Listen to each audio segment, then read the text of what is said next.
దమము, తప్పుకు తగ్గ దండాన్ని అనుభవించడమే దమము.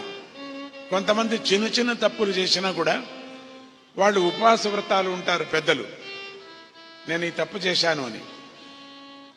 చన్నీళ్లు స్నానం చేస్తారు కావలసిగా, ఈ తప్పు నేను చేశాను అని. మనకే తెలియదు ఎందుకు ఇట్లా ఆడుతున్నారంటే వాళ్ళ మనసుకే తెలుసు ఏ తప్పు చేస్తున్నారు అని చెప్పేసి. ఎక్కడైతే ప్రజలు నిర్భయంగా చట్టబద్ధమైన దండాన్ని స్వీకరిస్తారో, అవును మనం పోరాడతాం, పోట్లాడతాం.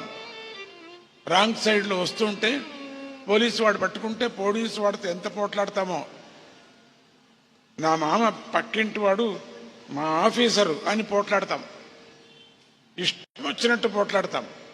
తప్పు, నేను తప్పు వచ్చాను, తప్పు చేశాను నేను, నువ్వు శిక్ష వెయ్యి, నాకు ఫైన్ వెయ్యి, దాని అవతల వెళ్ళటానికి చూడు. అది ఎంత అద్భుతమైనటువంటిది, రామకాలంలో జరిగేది, ఇప్పుడు కాదు అది. అందుకని ఎక్కడైతే ప్రజలు నిర్భయంగా చట్టబద్ధమైనటువంటి దండన, ఆ దండాన్ని ఎవరు స్వీకరిస్తారో, చాలా మంది తప్పించుకోవటానికే చూస్తారు. కానీ వేయండి ఫైన్, నేను చేసిన తప్పు అనాలా.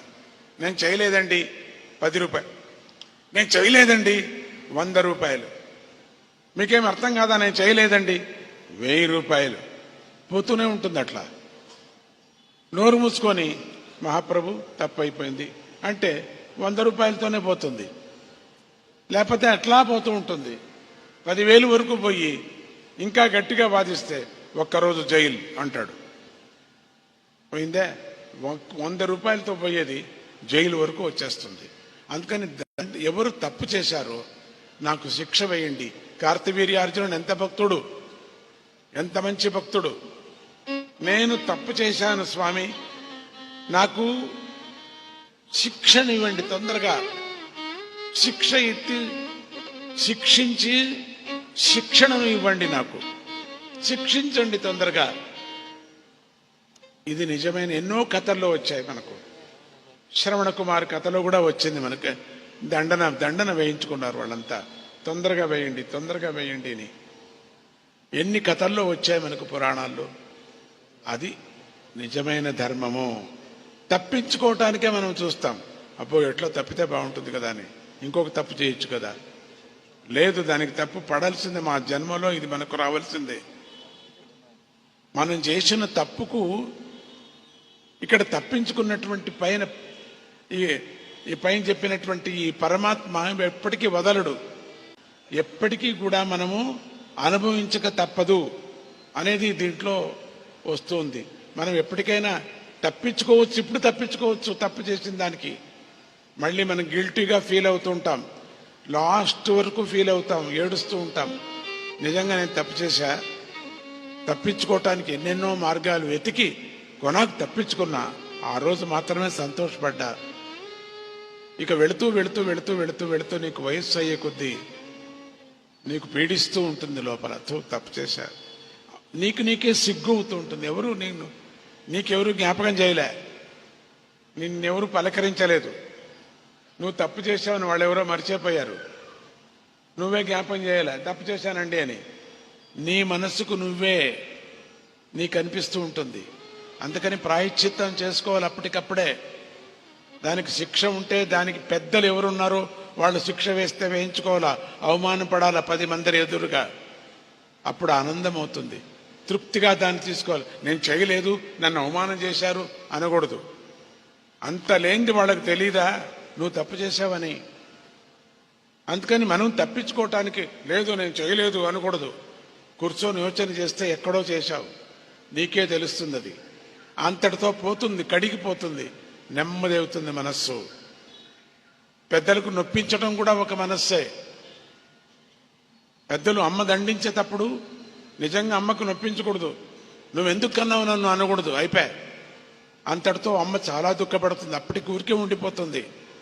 నిదానంగా కూర్చొని యోచన చేస్తుంది, నేను పెళ్ళే చేసుకోకపోయింటే బాగుండు, నా కొడుకుతో ఇట్లా నేను అనిపించుకోవాల్సి వచ్చిందని నీకు చెప్పదు, భర్తకు చెప్పదు, తాను ఒకతే కూర్చొని యోచన చేస్తుంది, చాలా బాధపడుతుంది. ఆ బాధ అంతా ఉసురు నీకు వస్తుంది.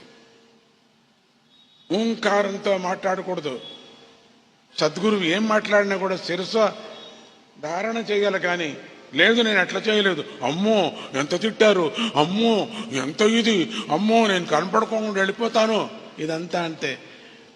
ఆ గురువు గారు ఆయన ఎన్నేళ్ళు ఉంటారు అన్నేళ్ళు ప్రతినిత్యం యోచన చేస్తూ ఉంటారు. అది జ్ఞాపకం పెట్టుకోండి. అహంకారంగా మాట్లాడి ధిక్కరించకూడదు. ఏది తప్పు జరిగిందో అది ఉండవచ్చు, నాకు తెలియకే ఉండొచ్చు, శిరస వహించి దాన్ని తీసుకోవాలా. ఎప్పటికైనా ఎవరికైనా నేను చెప్తున్నాను, ఈ జన్మ అవతారానికి చెప్తున్నాను, మీరిప్పుడు ఎన్ని నాకు ఉపచారాలు చేసినా కూడా ఆ రోజు జరిగినటువంటి ఘటన నా జన్మలో కూడా నేను మర్చిపోలేదు, మర్చిపోకూడదు, నేను మర్చిపోను. అందుకని ఆ ప్రాయశ్చిత్తం మీరు అప్పుడప్పుడు చేసుకోవాలి. మీకు వస్తుంది, అది రిటైర్డ్ అయినప్పుడు మీకు వచ్చేస్తుంది, ఇప్పుడు కాదు. అన్నీ మానుకుంటారే, అప్పుడు జ్ఞాపకాలకు వస్తుంది. ఎంత తపస్సు చేసినా, ఎంత యజ్ఞం చేసినా, ఎంత నువ్వు చదువుకున్నా నీకు పట్టి పీడిస్తూ ఉంటుంది, అది వదలదు నిన్ను. ఎప్పటికీ కూడా గురువు ముంద హుంకారం చేయకూడదు. లేదు నేను అట్లా చేయలేదు, ఎవరో మాట నమ్ముకొని ఇట్లా అంటున్నారు, అందరి ముందు అవమానం చేశారు, అమ్మో అబ్బో నేను వెళ్ళిపోతాను అనకూడదు. అది చాలా తప్పు, అంతకన్నా ఘోర నరకము లేదు. అందుకని దండన కావలసిందే, అప్పుడప్పుడు ప్రాయశ్చిత్తం మనం చేసుకోవలసిందే. మనం చేసినటువంటి తప్పుకు ఇక్కడ తప్పించుకున్నా పైలోకంలో ఆ పరమాత్మ మాత్రం వదలుడు, రెండింతలు ఎక్కువగానే శిక్షిస్తాడు, ఇప్పుడే శిక్షణ ఇస్తూ ఉంటాడు. అందుకని శిక్షతో పాటు శిక్షణ కూడా ఇస్తాడు. కార్తవీర్యార్జునుడు సామాన్యుడా, దత్తుడితో సమానమైనటువంటి వాడు. నాకు శిక్షించండి అన్నాడు. కాబట్టి ఎవరైనా సరే తప్పులు చేయడానికి భయపడాలి ఎప్పటికి కూడా. నాకేం భయం లేదు, నేను చేసేస్తాను, చెప్పుకోపో స్వామీజీకి, చూస్తాం ఏమవుతుందో అనేది కూడా భయంకరమైనటువంటి తప్పది. అంతకన్నా ఘోర పాపము నరకము పంచమహాపాతకాలవి. చెప్పకపోవచ్చు, చెప్పచ్చు, అది వేరే. అట్లా అనకూడదు. చెప్పుకోపో స్వామీజీకి, నాకేం పట్టింది, నేనేం తప్పు చేయలేదు కదా, చెప్పుకోపో స్వామీజీకి అనకూడదు. అదే పనే, ఒకవేళ చెప్పినా కూడా అదే పనే, శిక్షించడానికి. అసలు నువ్వెవరు, రోత, ఆయనకి రోత, నీకంతే, నువ్వు అక్కర్లేదు. అందుకని ఎందుకు భయపడాలా? ఆ స్వామి గారు భయపడరు, పోతా బాగుంటారు.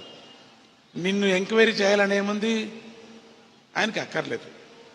అందుకని అట్లంతా అనకూడదు. మనం నేనేమీ చేయలేదు, చెప్పుకోపో స్వామీజీకి అనకూడదు.